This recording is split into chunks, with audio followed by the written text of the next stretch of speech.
This is video number 8 for part of the exam prep series for the half-yearly exam coming up on chapter 6. So this will be the last video on content, and then I'll do another video on scientific skills just to wrap up and the important takeaway concepts that you need. So chapter 6 is all about plate tectonics. It's a relatively short topic. It goes from 6.1 up to 6.6 in the textbook. So I'll start all the way back to layers of the earth. You've got to know these. You don't need to know thickness or temperature. That's not necessary. I don't even know the thickness or temperature off the top of my head, so don't worry. Just that there's 5. There's 5 key layers. You've got the crust. You've got the asthenosphere, mantle, outer core, inner core. These are the 5 main layers. Also note that the crust and the asthenosphere, as I taught you, they're part of the lithosphere. Lithos means, this translates to rock, solid rock. Okay, the asthenosphere is part of the upper mantle. And so a question, increasing temperature and pressure.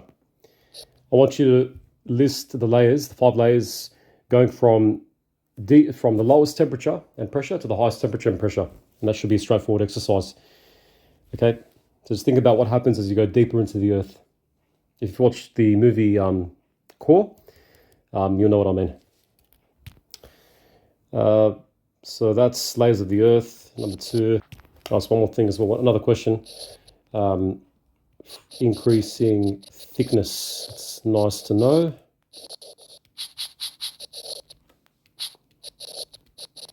So from the least thickest layer to the most thickest layer, it's worth noting. And there's one layer that's obviously the thickest, right? If you really think about the structure of the earth.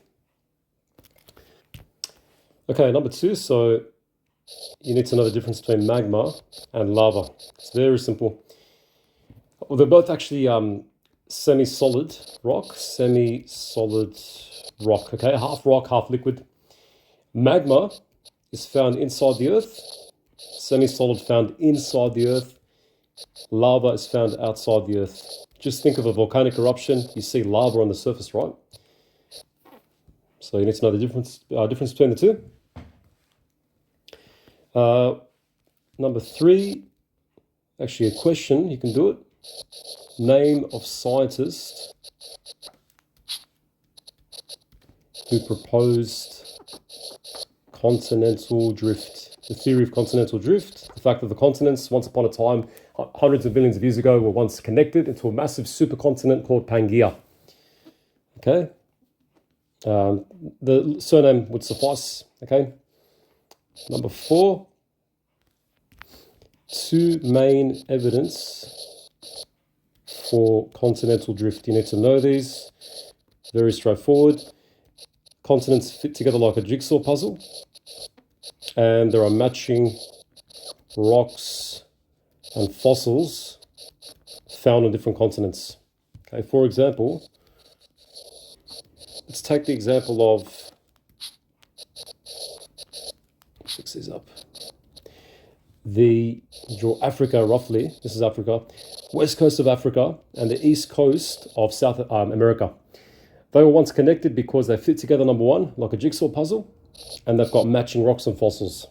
Okay, that suggests that they're once connected, once upon a time. Terminology as well, things like subduction, that's very important. Subduction means sinking of heavier crust or a heavier tectonic plate beneath another. And this most typically occurs when an oceanic plate subducts beneath a continental plate. That'll lead me into the next thing I want to talk about, oceanic continental. Oceanic, as the name suggests, is crust that's found on the ocean floor, the sea floor. It's denser, it's heavier because it's darker and it's made of heavier materials. heavier substances, heavier elements. Continental plate, continental crust is lighter in color and less dense. So gravity, remember gravity pulls things towards the ground. Heavier stuff get pulled further, right? So oceanic plate will sink beneath the continental plate. So that's subduction. So here's what it looks like. Oceanic plate, continental plate. Okay, when they collide, the oceanic plate will sink. Also, number 6 now. 2 main ways that tectonic plates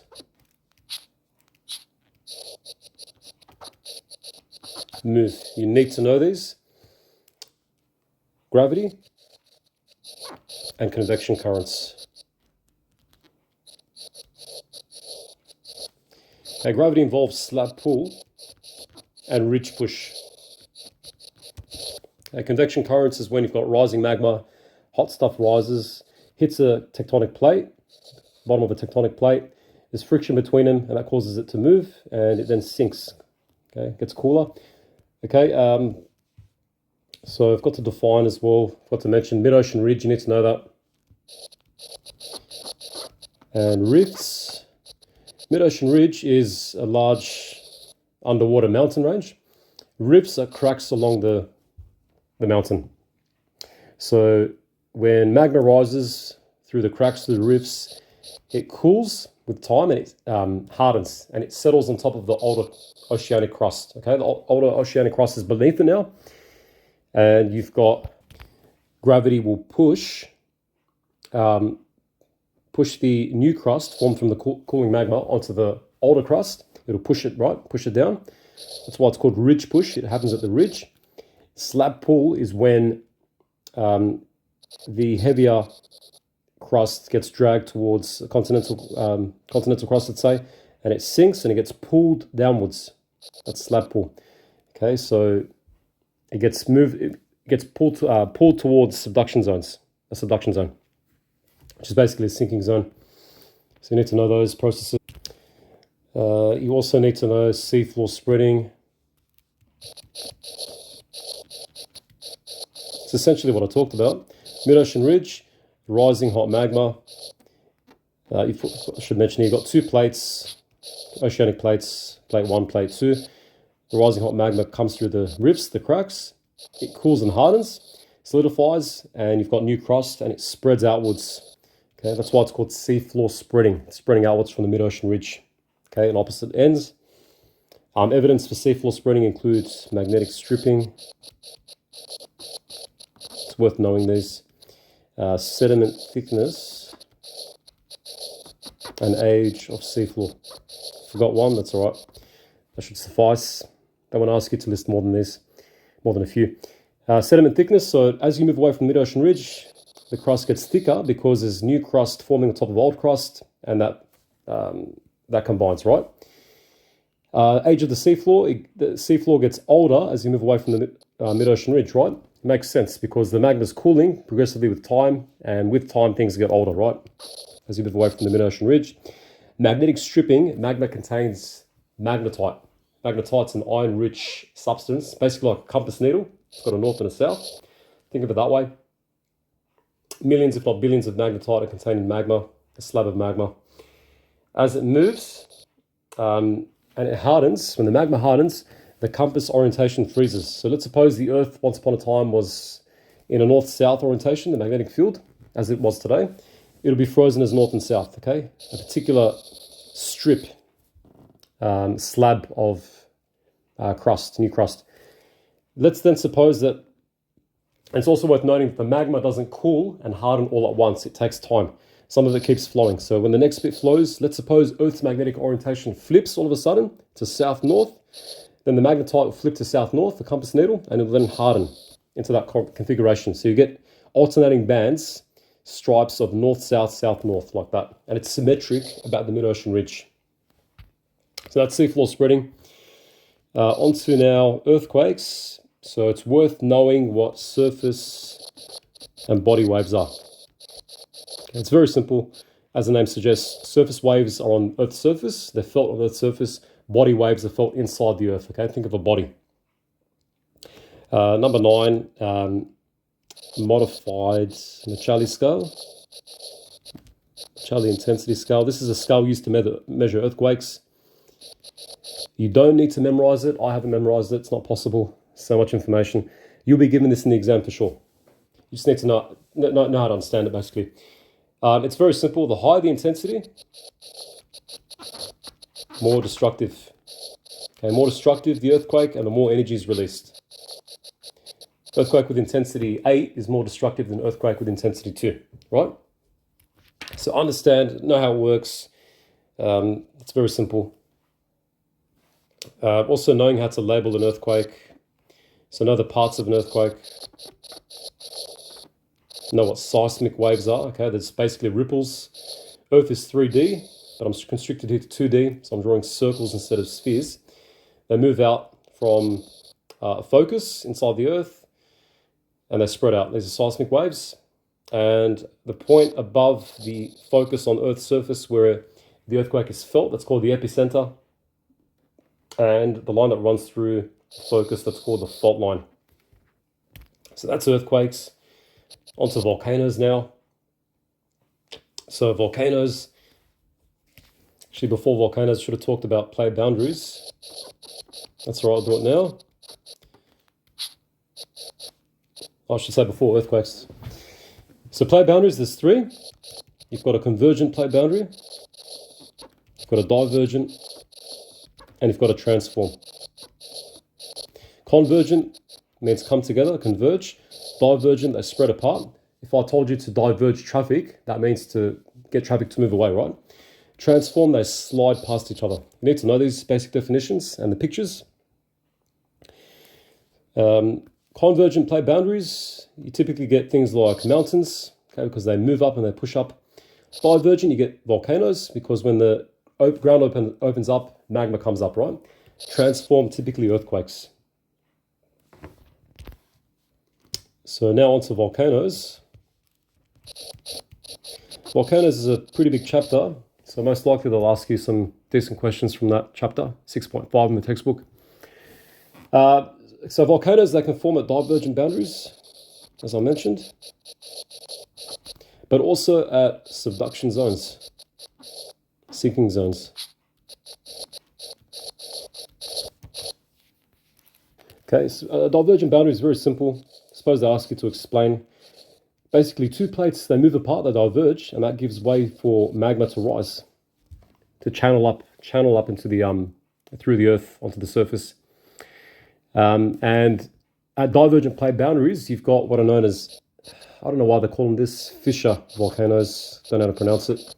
It's just a name, fissure volcanoes. Basically, fractures in the crust where you get the lava coming up on the surface. So fractures means when they move apart, when the 2 plates move apart, they obviously cause some vibrations in the ground, and you get crust, ripples, and fractures in the crust. They're called fissure volcanoes. It's worth knowing that name. They also form subduction zones. They form in chains here. You get volcanic chains. Volcano chains. These are known as arcs. Okay, an arc is part of the circumference of a circle. Looks like this. Get chains of volcanoes.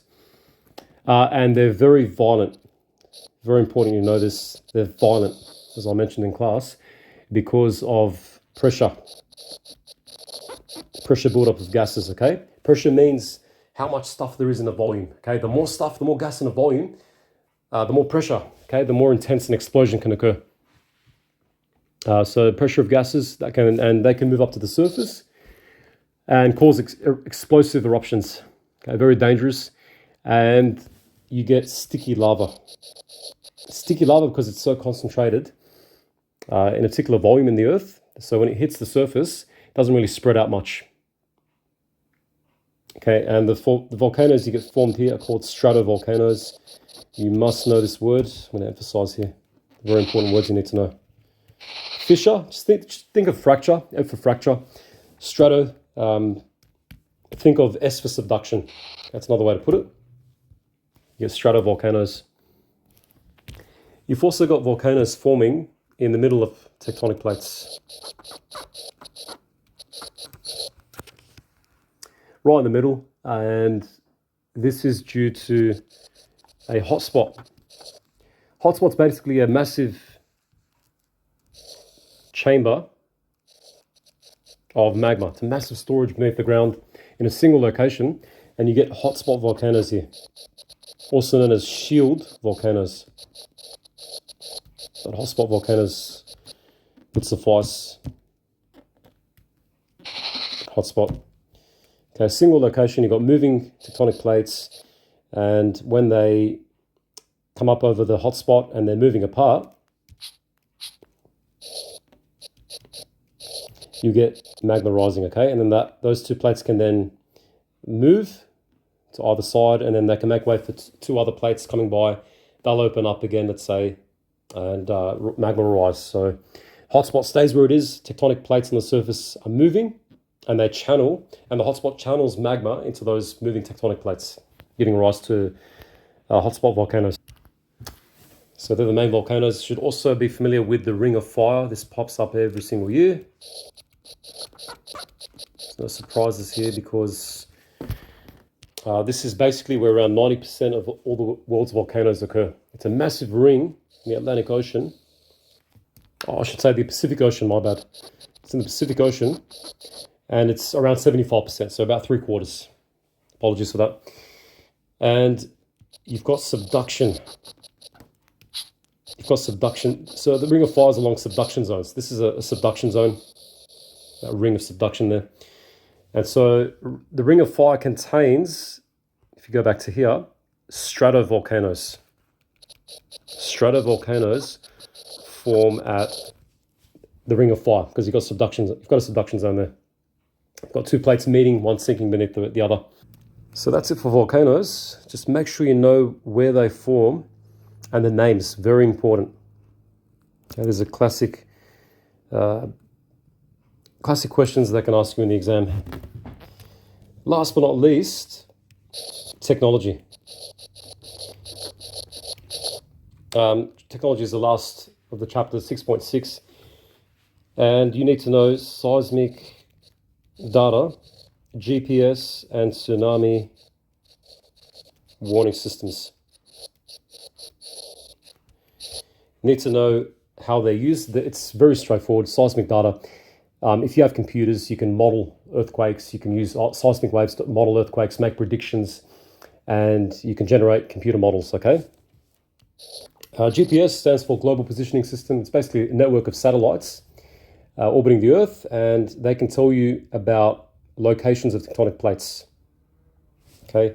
It's quite simple. If you have a plate here, tectonic plate, you'll have like a transmitter, okay, a device with three legs like a tripod, and those legs are embedded deep into the tectonic plate, and you've got so the transmitter will send information to a satellite in space, GPS, and the satellites will send back information to a receiver in a lab, let's say, on Earth, and that can allow scientists to study the movement of tectonic plates. Tsunami warning systems, they use sensors. It's a key word here. Sensors, in the ocean. And so tsunami is an underwater earthquake. When there's ripples flowing through the water, the sensors pick it up. They can pick it up beforehand, and they can transmit signals to a computer on the ground, and they can alert scientists and governments and so on and so forth. So it's worth having a read, but it's very important to know these three forms of technologies. And that's chapter 6.